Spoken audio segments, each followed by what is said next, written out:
Hope everybody had a great Thanksgiving, and looking forward to an equally good Christmas, or whatever holidays whoever's listening may celebrate, if any.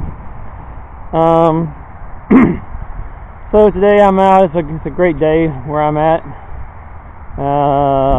Supposed to be in the low 50s. Mostly sunny, so it's a good day for a walk, and I got some things I got to pick up. So I was out and I thought of keeping everybody informed of what I've been up to. Recently, since my last video, I decided to try something I haven't done yet before, and that is to ride my bike to town. Now, as you probably can tell from my trip, most of the trip is on a 4-lane,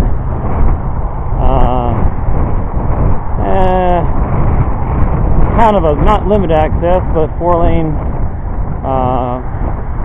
road with traffic lights and so forth to town. And so the speed limit is more than I would ever ride on the road, so I'm riding on the side of the road. So I've done that a few times, and actually the last time back from town I hit something and punctured my tire, so I've got to repair that.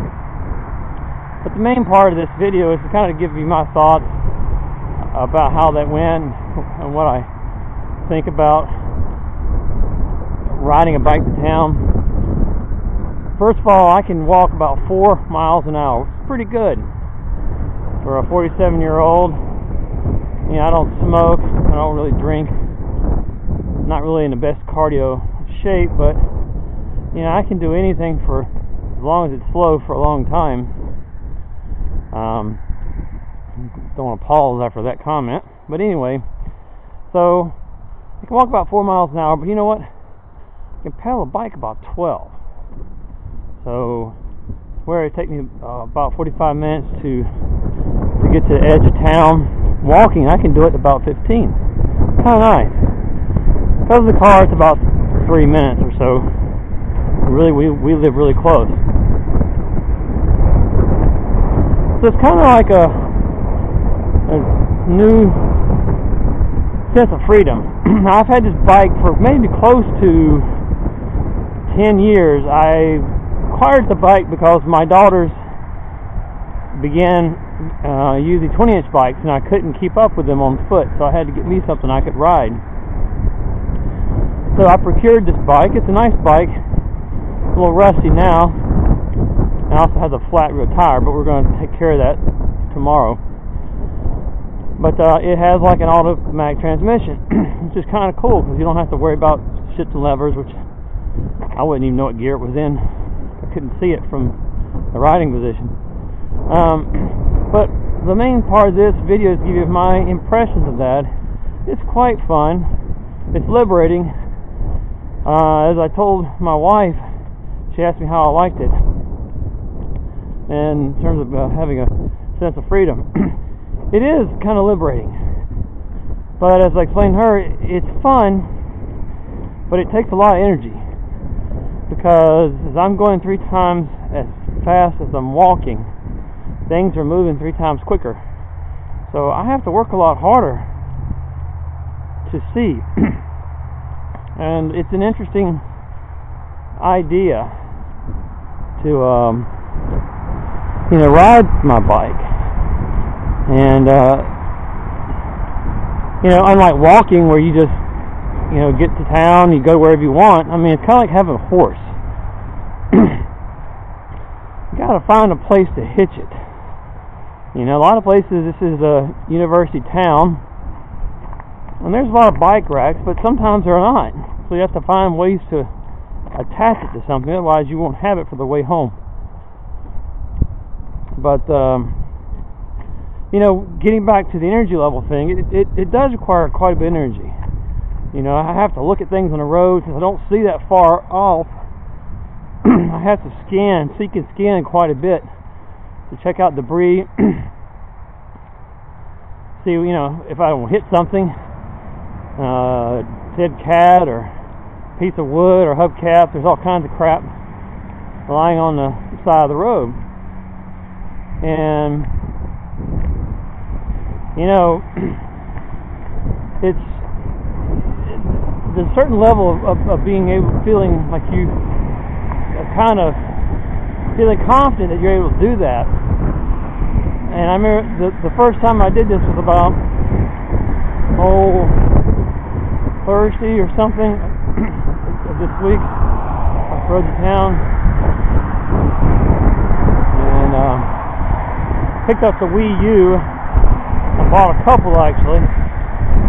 For those of you who have any interest in it, contact me and we can talk about that. We have an eBay business, so I'm into it to make some money. But I digress to another area. It takes a lot of energy. I have to be on. I'm not used to riding a bike. Cars are whizzing by, so I'm having to pay attention to them. I'm having to pay attention to my own abilities.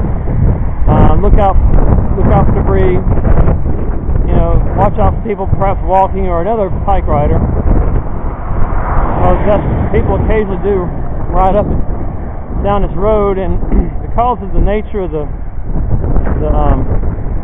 bridges on the other side, the bridges I think are older, and there's no edge to ride on, so you have to ride the wrong way on the side of the road to come back from down.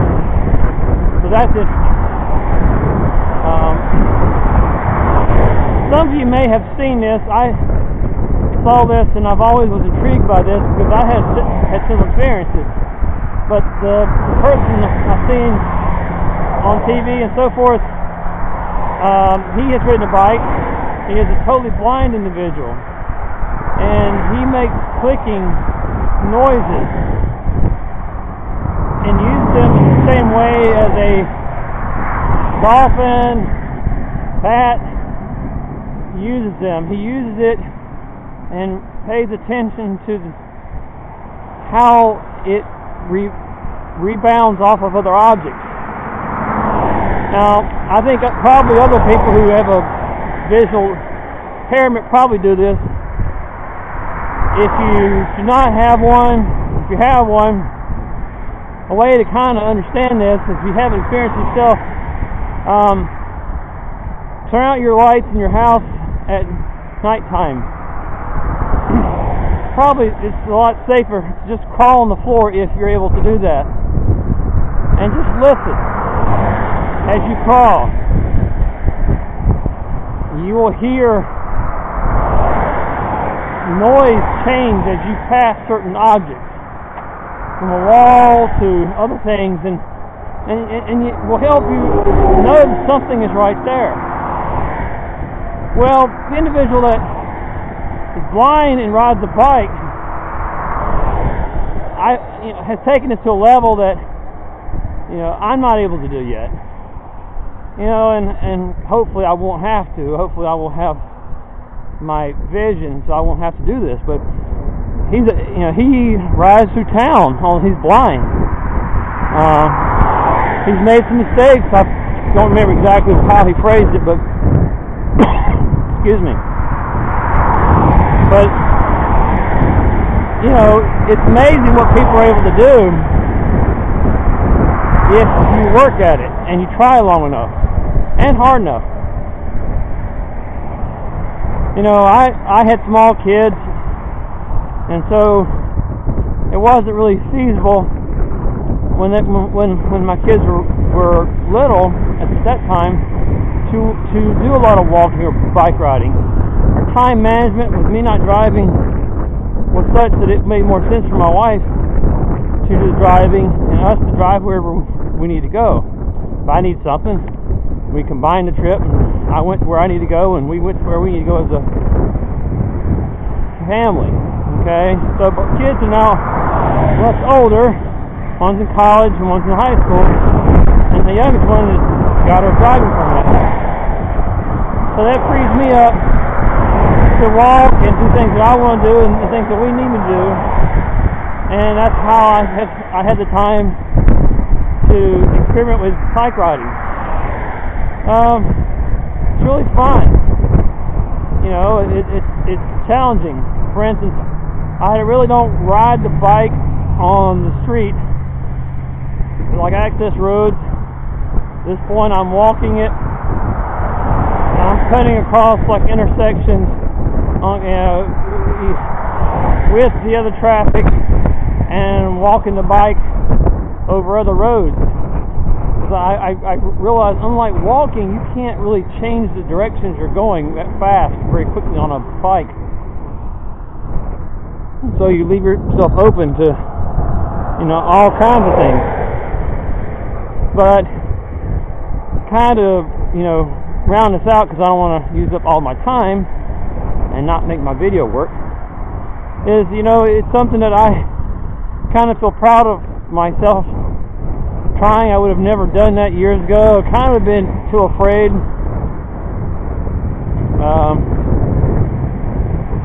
And so part of me looked at riding my bike, thinking about it very carefully before I did it. It wasn't one of these rash decisions.